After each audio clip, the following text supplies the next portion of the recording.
Sure.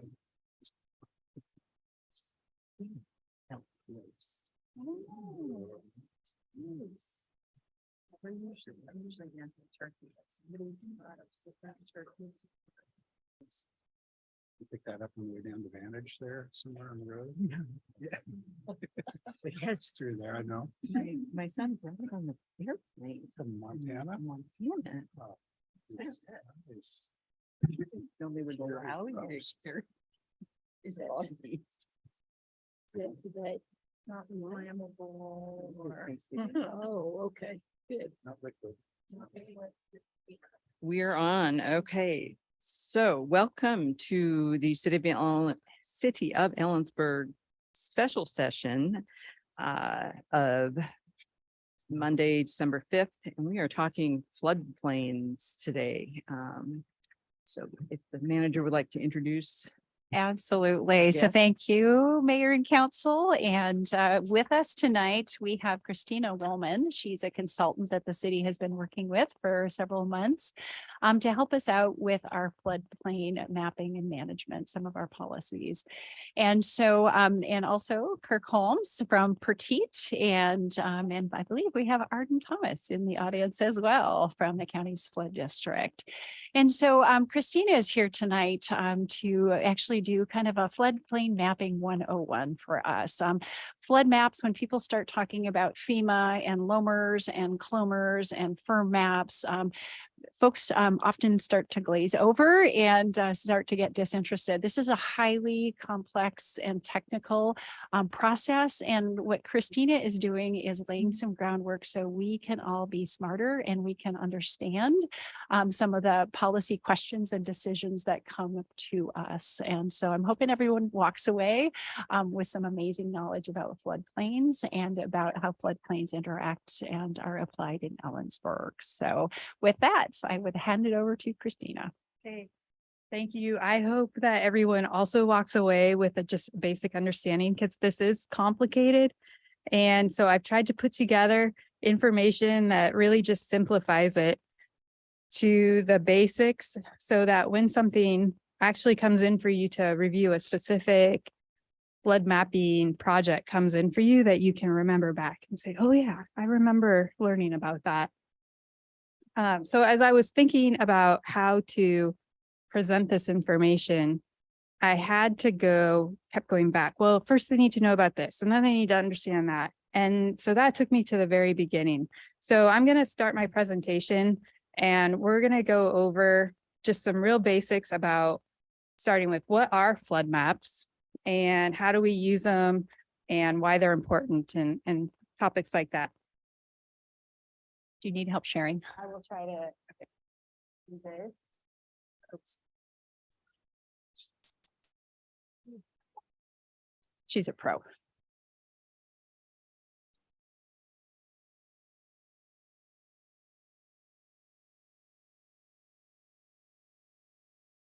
Okay, that looks good. Okay, so we're going to start with just a basic. I'm sorry, this is the old version. Just a moment. Do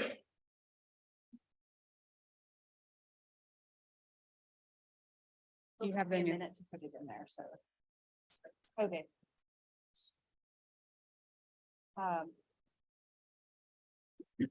Sorry, I should have noticed that earlier. I'll just leave it like this for now. But so we're going to start with just a basic overview of what are flood maps. So how do you read them? What's the information that's shown on them? Then we'll go over why they're important. Brief discussion on why or how they're used, and then why would we be updating flood maps? And then how do they get updated? That's the main part of this conversation, but I'm going to take you through all this other information so that we understand when we get to that part of the presentation. So starting with, what are flood maps? Well, flood maps are maps that have been approved by FEMA that show us boundaries of what we call the regulatory floodplain. That would be either what you may know as the 100-year floodplain, or what is officially called now the 1% chance floodplain. There are digital versions of floodplain maps, and these are called digital flood insurance rate maps. The official map is just called a flood insurance rate map or FIRM. So you might hear people talking about, have you looked at the FIRM? That's the flood insurance rate map. So the regulatory floodplain tonight, I'll refer to it. I'm going to try to refer to it as the 1% chance floodplain, but in some cases, it'll be called the base flood. And you probably know of it as the 100-year floodplain. That's all the same thing. So 100-year floodplain doesn't well describe what that actually means. When you hear the term 100-year floodplain, most people think 1 in 100 years. So once every 100 years, but that's not what it means. It means a 1 in 100 chance every year. So that's where the 1% chance floodplain comes from. Following that same math, when we talk about the 500-year floodplain, that is the 0.2% chance floodplain. And an interesting statistic, I think, is that if you think about the 1% chance floodplain over the life of a standard mortgage, so 30 years, that you actually have a 26% chance of having a 100-year floodplain, a 100-year flood during the time you live in that house during that 30-year mortgage.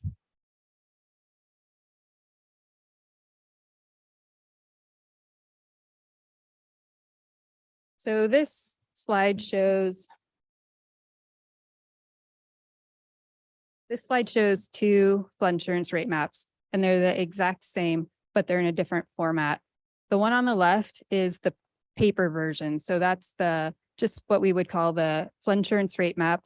The one on the right is the digital flood insurance rate map, which is where we can look online on GIS maps and look at the data that way. It's so much easier to use than looking at the paper version. It's the same presentation. It must not have uploaded properly. Okay. Yeah, we'll just go with it then. Okay. So last year in 2021, Kittitas County and Ellensburg and all the communities in the county were able to update their flood maps to the digital version. So prior to that, we just had paper maps, but now we get to use these really nice digital versions, which make it much easier for us to regulate and to understand where floodplain boundaries are. So this is a example of a digital flood insurance rate map on the left and the old FIRM map that was used prior to last year on the right. Is the same area. The one on the left is zoomed in a little bit more, but the real benefit of having these digital maps is that when you look on FEMA's official online map and FEMA has approved the aerial photo below it, we can use that map right there to see exactly where the line is. So you can see, if you're in the floodplain, you can pull up the property, zoom in as far as you can on it and see the tree in your front yard next to the floodplain boundary. Or if, for example, the house that is on the lower half, you can see that the floodplain boundary cuts through the back corner of that house. And so that house is considered to be within the 100-year floodplain. Contrary to this, over the past 40 years, we had to use the map on the right to determine where the floodplain boundaries were, which involved measuring and rulers and surveyors and a lot more work than just pulling up a map and zooming in on it. So that's one of the real benefits of the flood maps that were updated last year. So I'm going to go over some of the information that's shown on flood insurance rate maps so that we can understand what type of information is on them, and then what type of information we would update when we were going through a map update process. So one important term to understand is the base flood elevation. This is the elevation of water during that 1% chance flood. So if you look on this map, those black squiggly lines are base flood elevation lines. And approximately at that point on the line, where the line is an elevation of water. And you can see these numbers, 1544, 1545, 1546, that's elevation. So you can, for example, if you're going to build out here on this vacant or in this bare land right there, you could send a surveyor out and ask them to find the ground elevation of that area where you're going to put your house.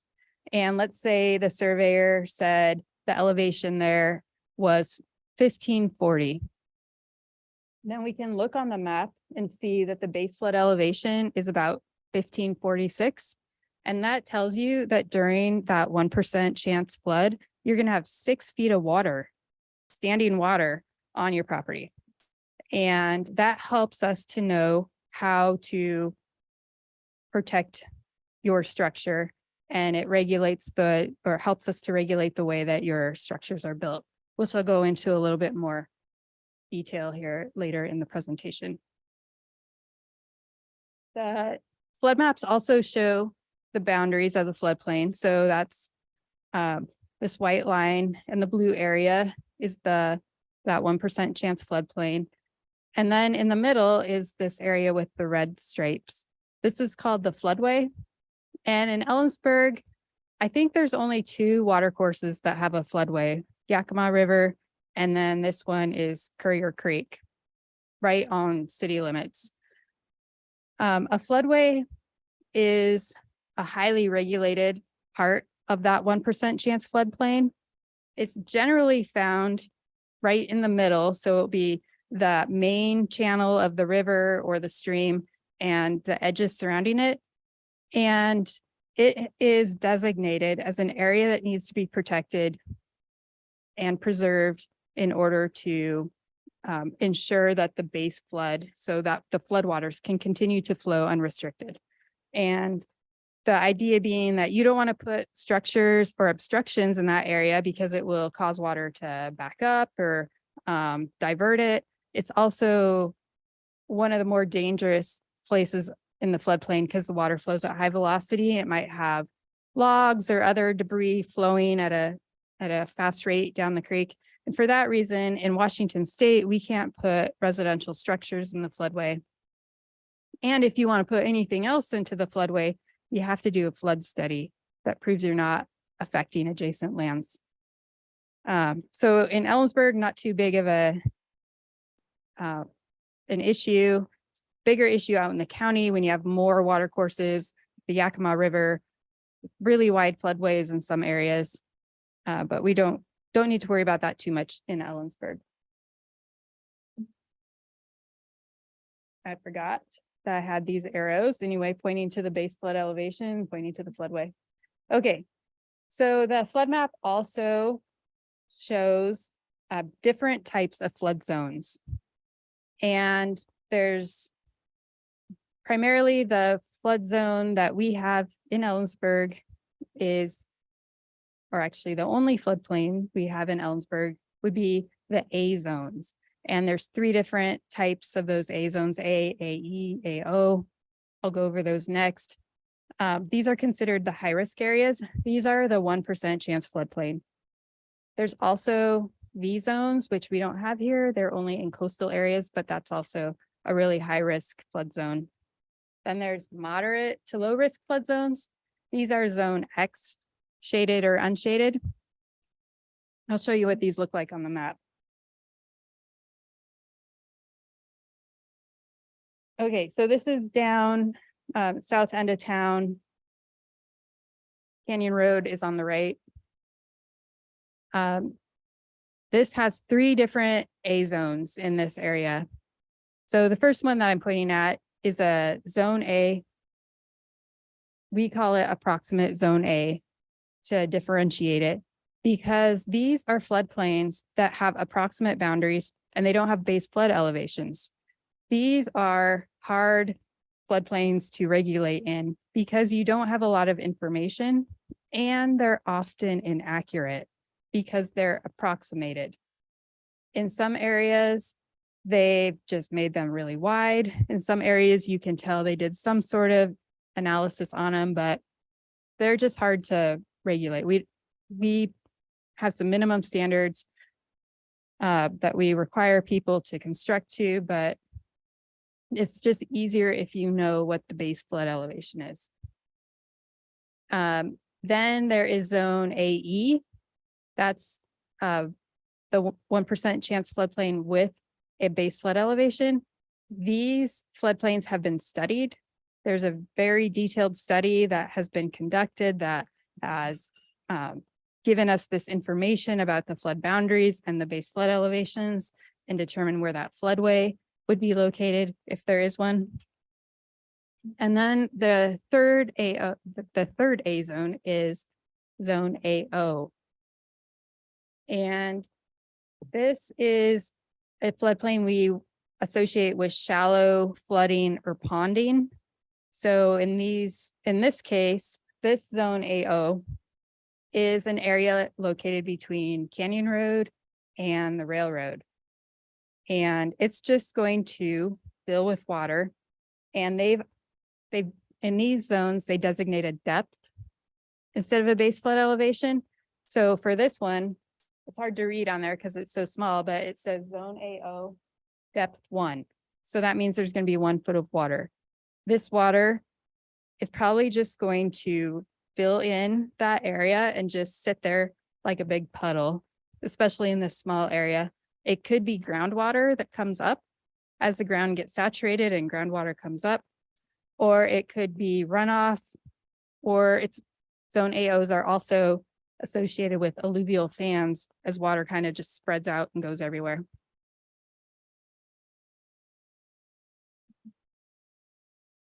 Okay, then there are the 2 X zones. And there's the shaded X and the unshaded X. They mean very different things. And I don't know why FEMA didn't give them different letters. There's lots of letters in the alphabet. So we have shaded X is that big area shown in that orangish brown color. We are currently located in this area. Right at the top of the screen, you can see City Hall, Fred Meyer's down there in that big white building in the middle left. But this is basically downtown Ellensburg. And zone X, the shaded zone X, can mean a couple different things. One could be an area protected from that 1% chance flood from a levee. This is not that type of area. The other type of floodplain this could be is that 0.2% chance or the 500-year floodplain. So this is what we used to just call this the 500-year floodplain. It is not regulated. If you live in the 100 or in the 500-year 0.2% chance floodplain, you don't have to follow any special regulations for development of your property. But it's very important to remember that it doesn't mean you're only going to get water on your property during that 500-year flood. It also means that during that 1% chance or that 100-year flood, you could have up to 1 foot of water on your property. So they basically reserve 1 foot or more of water to be an A zone and 1 foot or less to be this shaded X. And less than 1 foot of water can still cause a lot of damage in a structure if it's able to enter the interior. So important to remember that. I think that this area, this is my opinion, that this area is like an alluvial fan.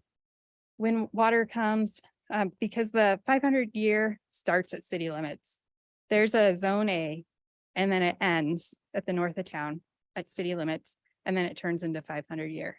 So you have to wonder, where's the water going to go? Well, it's going somewhere, but it's entering the city streets, the city stormwater system, and alleys and parks, and it's just kind of going everywhere through the city. And we've seen that when there's floods, that water can just run down the street and then it takes a corner and it just follows the path of least resistance on its way downhill. And it's hard to say where exactly the water is going to go because it could change from year to year. So a good part of Ellensburg is in this shaded zone X.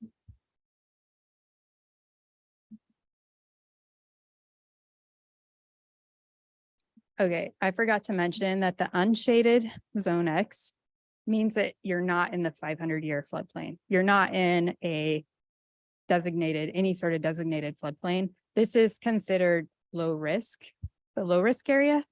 But notice that we've talked about low risk, moderate risk, and high risk, but we haven't talked about no risk flood areas.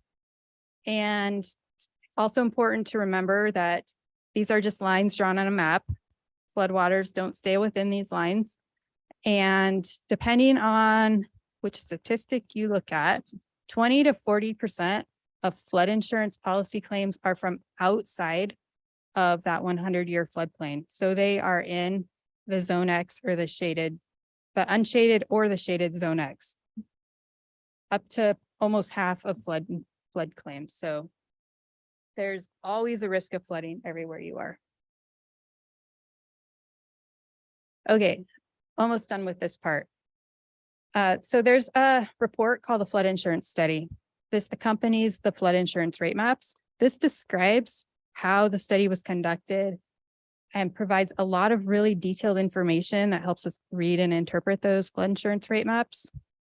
This one is the Kittitas County countywide flood insurance study. You see the date on it, September 24th, 2021. That's when it was updated. Just last year, you might remember last year you had to do a update to your flood ordinance as part of this map update. I'm going to show you on the next slide 2 screenshots of what's inside a flood insurance study. It's not important that you understand what they are. I just am going to show them to you. They're not the nicest looking charts or pictures to put up on a presentation. But this is a type of information, really detailed flood information that's in that flood insurance study. The one on the left shows us it's a profile of the base flood elevation, and every square is 50 feet. So this allows us to look anywhere on a flood map and be able to find what that exact base flood elevation is at that point, even if it's between 2 of those black squiggly lines. The one on the right just has a bunch of numbers, but just remember these images in your mind because they'll come up again at the very end of my presentation as we talk about low Mars. Okay, are there any questions about the information on a flood insurance rate map before I go on? So what implications? You showed a map south of Untitled. We've had 2 fairly large projects go in very clearly inside a flood map. So what's the implication of knowing that you're building? To my knowledge, there wasn't any significant mitigation done for either of those 2 projects. So what does this mean? Well, I can just go to my next slide for this one. Segue. Yes, this is a great segue. Okay. To why are flood insurance rate maps important? Why are flood maps important? Why is this information out there? Why do we spend so much time and energy putting together this information? This is my personal opinion here. It's because when we know that we're in a floodplain, like the developments down there, when you know you're in a floodplain, you can plan your development to reduce risk to your property and to life.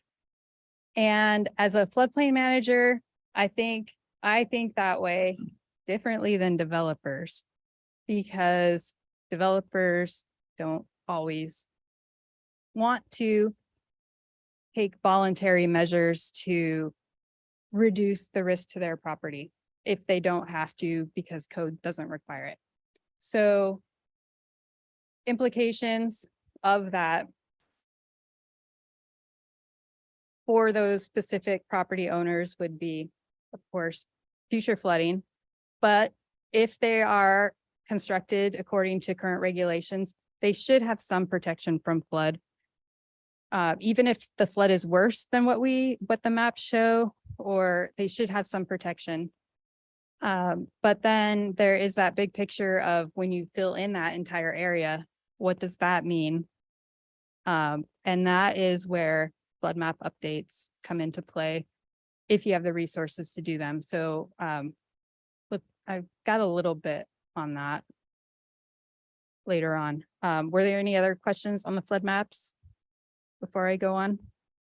Could I follow up? Just to Okay. follow up on that, as the maps are periodically updated, is there an attempt to capture new development that's been added since the last mapping? For example, the two structures that were added, I don't know if they were elevated above the floodplain in order to meet a requirement, but if they weren't, then whatever flood was mapped there is being displaced, elsewhere. And if that area is completely built out, then there'll be a significant amount of displacement. So how does that get factored into map updates? So FEMA's, if you ask them, they intend to update everyone's maps on a regular basis in order to capture changes to the terrain and the landscape and the new development. But it took them 40+ years to update Kittitas County's maps. Chelan County still has 40-year-old maps. And they've got Wenatchee and big cities in their county. But they're still working with 40-year-old maps. King County just got new maps, and their last ones were from 2005. So they went 15 years. Okay, so it doesn't get captured very well. I guess that's my point. But any structure in the floodplain should be built according to codes that would require that elevation. If they're actually in that floodplain boundary, in that 100-year floodplain, they should be built to be above the 100-year floodplain. They may bring in fill to help them do that, and then that displaces floodwaters. But as part of your ordinance update last year, you added a provision into your code that requires no net loss of flood storage. So that would be anytime someone brings in 500 cubic yards of fill to elevate their structure, they're going to have to remove 500 cubic yards of fill from somewhere, hopefully on their property, but it could also be next door or down the road, as long as they can prove that it's not going to reduce the storage of the floodplain. Yeah, that's exactly what we did at the airport. We did the environmental, just got approval earlier this year, I guess, for the new parallel taxiway for the main runway. So all of that new development, the requirement was that it didn't add to the net flood risk. So we had to offset the displacement. So that's typically how it's done. But it's challenging. It can storage and it can especially be challenging in an urban area when you don't have a lot of extra room to remove fill from your property. So when you're out in the county, you could, or in larger lots, you have more space. So it can be a challenge. Okay. So I just went over why I think flood insurance rate maps are important.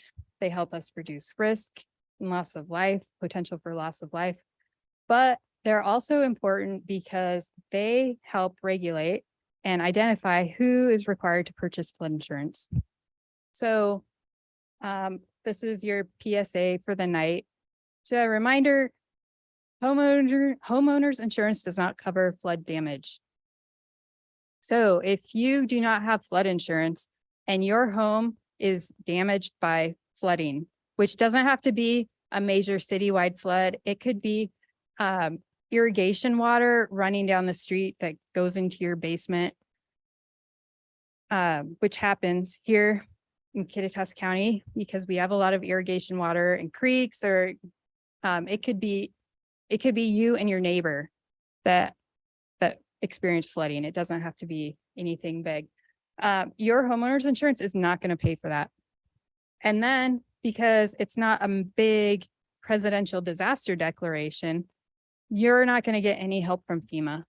So this is a challenge whether or not you're in the regulatory 1% chance floodplain, because it doesn't matter if you're in or out.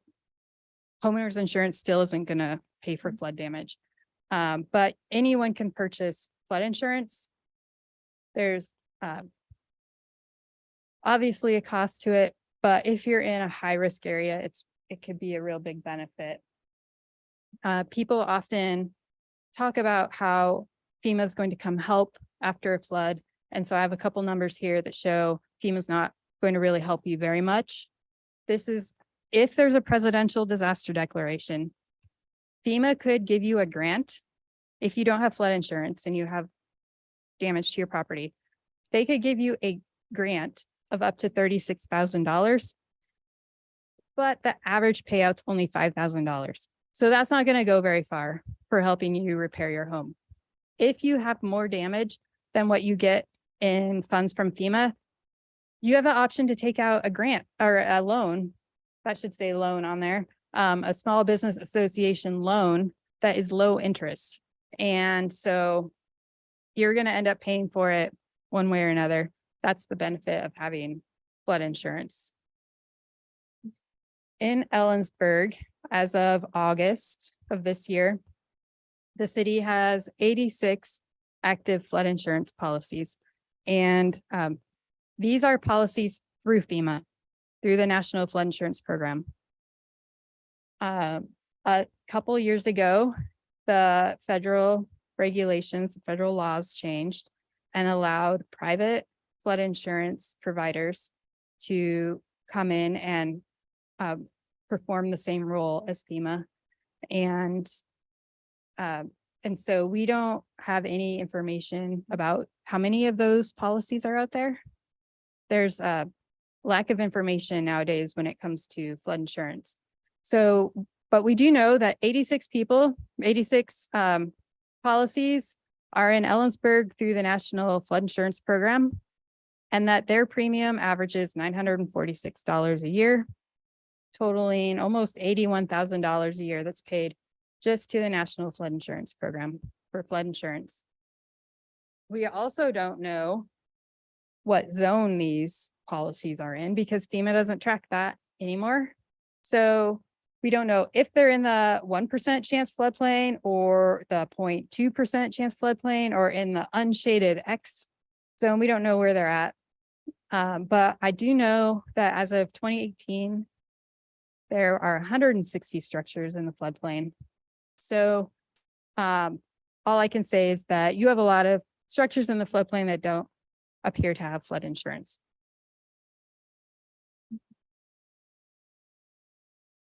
Okay, so how another reason that these are important is because FEMA requires us to regulate all development in the floodplain.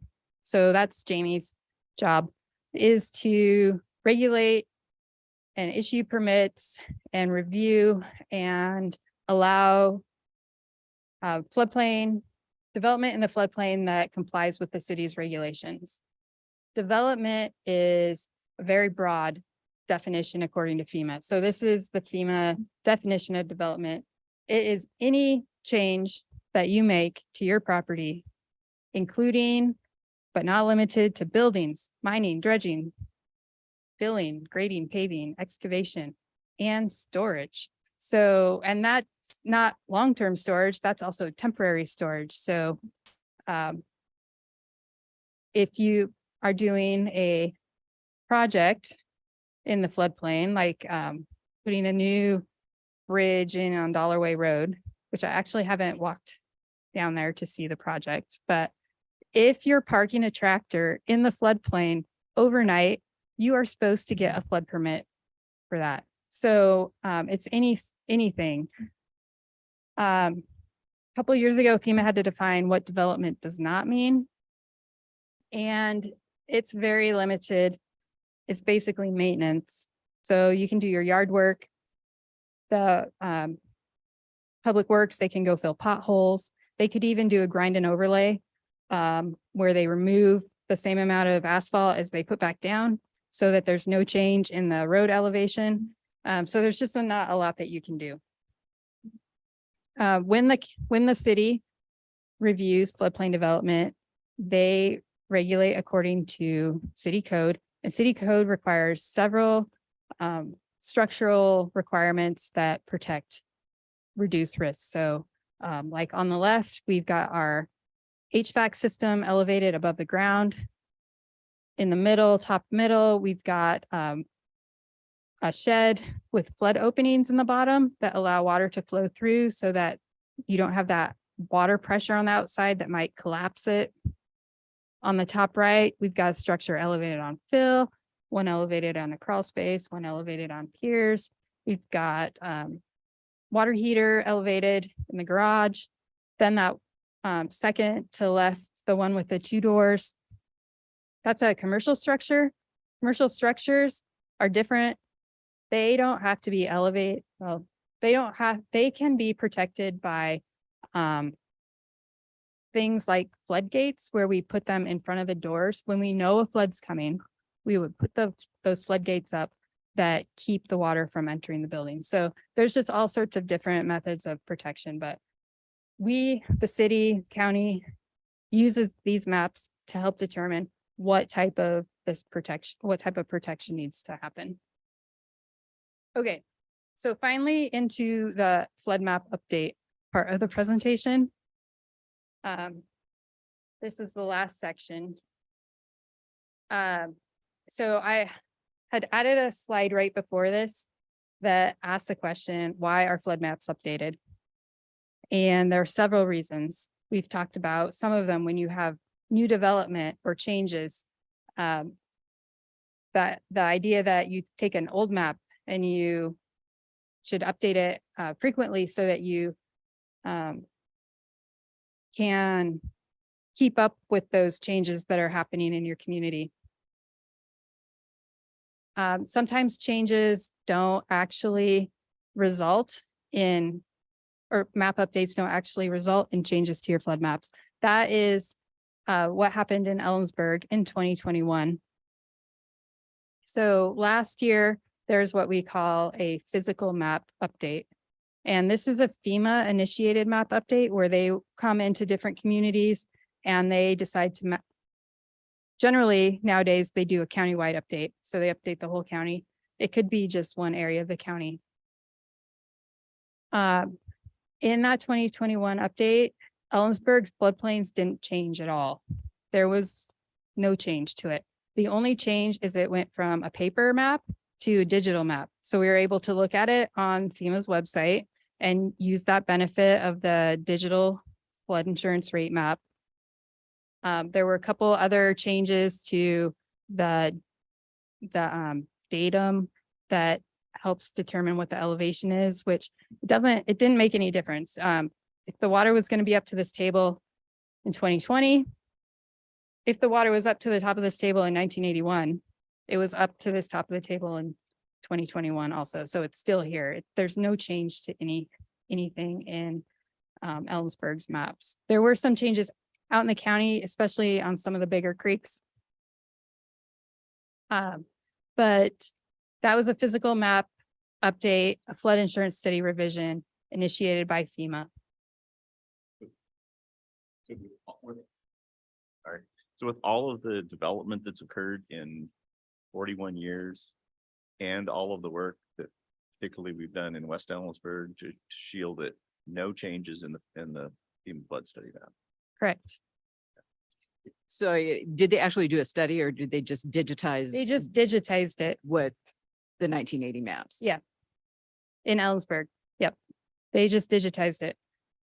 So that is kind of one of the reasons why I'm here, is to set this foundation for you to understand where we came from, where we're coming from, so that when John comes to you in the future with a new flood study on Reeser Creek that incorporates the levee and the stream change and everything that's happened out there and the changes to the terrain and the landscape, that you're ready to discuss that.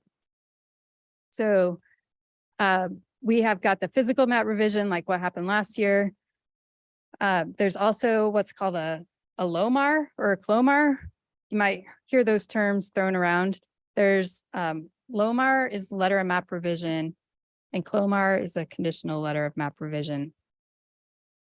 These are used when a proponent initiates the flood study. So that could be a city or a developer or a landowner. These so Alomar, so John's in the process right now working on a letter of map revision for Reeser Creek. And it's initiated by the city, it's paid for by the city, and approved by FEMA. The county did a Alomar recently on Courier Creek that was in partnership with FEMA, but it was initiated by the county, and then it was paid for by FEMA through a program, but it goes through the exact same process. The conditional part is so that you can apply to FEMA for this before you do your project. So you can send FEMA the information and say, this is what we're proposing to do. And we ran a study on it, and these are the results. And FEMA can approve it. Then you can go do your project. And after your project's done, then you come back and finalize it. That's really beneficial, especially if you have a project that doesn't comply with standards, with the regulations. Otherwise, you wouldn't be able to do it. So there's some benefits.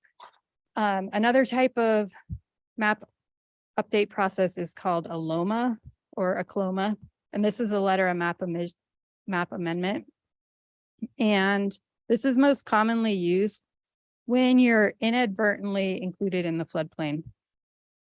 So if you've got a hill on your property and your natural ground elevation is above that base flood elevation, but you're mapped as being in that 100-year floodplain, then you can apply to FEMA. You can have a surveyor help you, and you can apply to FEMA, and you can remove a portion of your property or structure.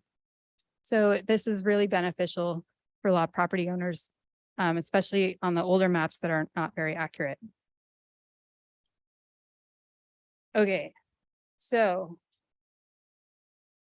I think I'll just move on. Okay, so the update process. This is for the physical map update, like the FEMA initiated map updates, or the letter of map revision, which would be like a city initiated map update. It starts with collecting new data. So that could be LiDAR data, could be infrastructure, so roads, bridges, survey data to get elevations. If you're doing a full new study on your creek, where you think you're going to like Courier Creek, for example, there was a large area that was restudied, you would update the data that supports that study. So they call it their H&H models. So there's a hydrology model. I feel like this is getting really boring, but the hydrology. So that's like the big picture. How much water is actually going to come down that creek? How much, how big is your floodplain going to be? And then there's the hydraulic model where you put that information into it, and it tells you where the floodwaters are going to go and how deep they're going to be. So, and then there's a public outreach process.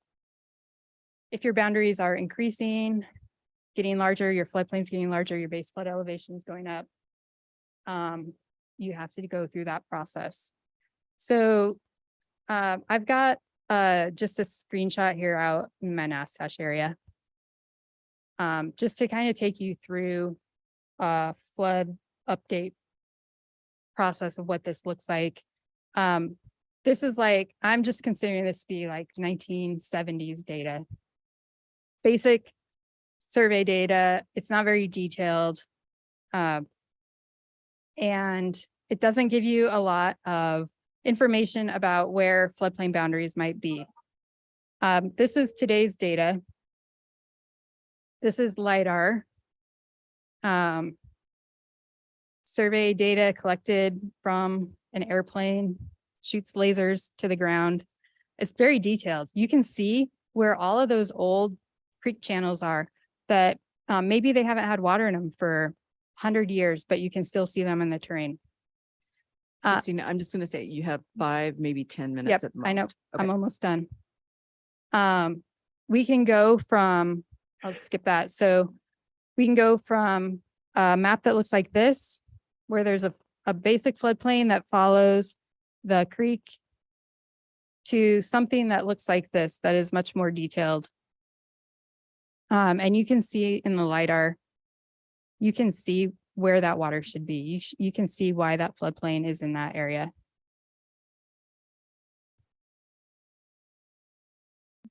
I want to touch on levees really quick because you have levees out in West Ellensburg.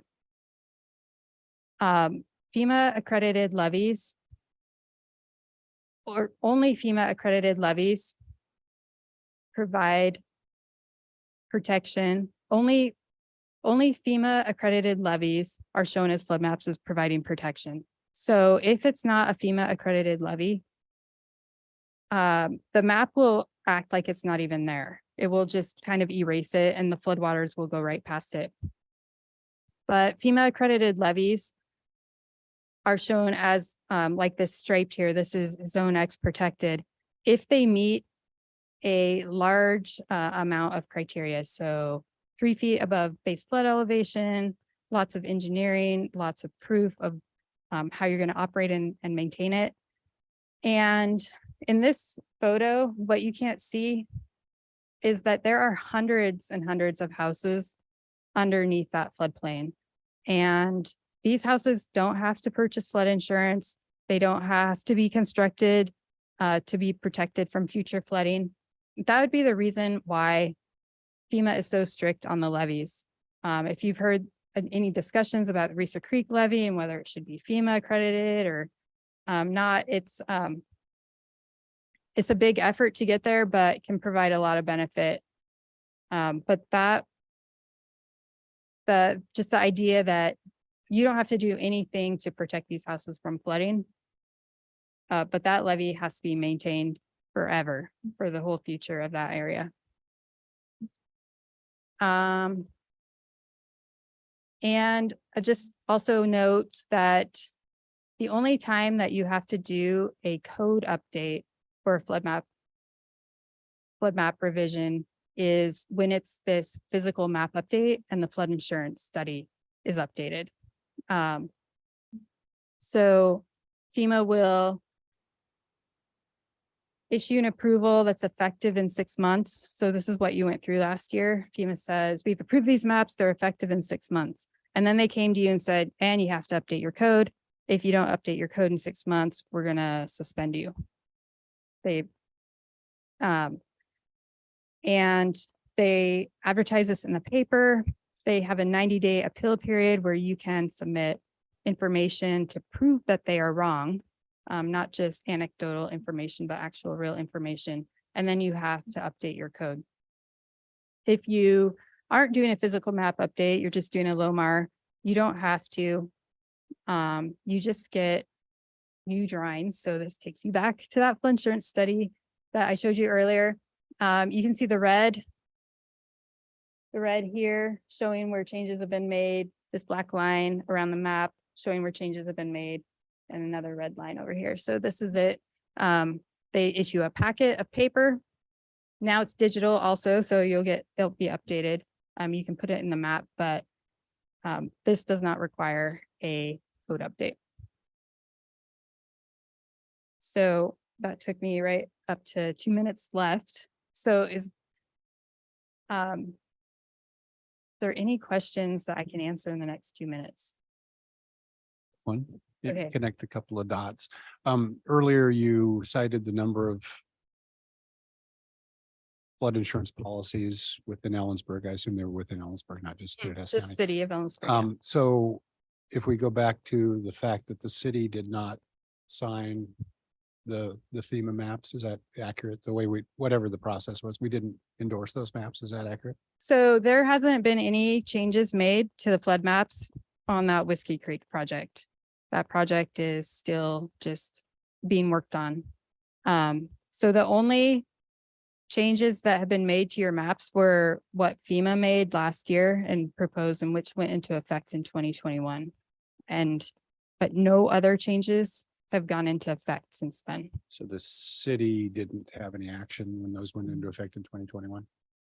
We The were, city updated your ordinance. Mhm. And you referenced the date of that new flood insurance study, and that's what you had to do. Okay. To make FEMA happy, that and update your code to, so we've satisfied that. yep, you Okay. satisfied that. Yeah, I just was trying to connect the dots with, if we had somehow not followed through as required, then No. would that impact the people's ability to get flood insurance? Nope, yeah, that doesn't. And like I said, the only time you have to do that code update is when there is this big physical map update, not when you do a LOMAR.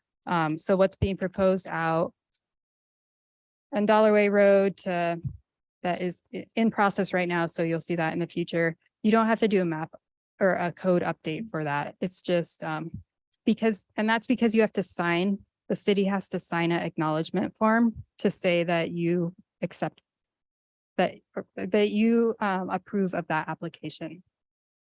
And so that's your acceptance.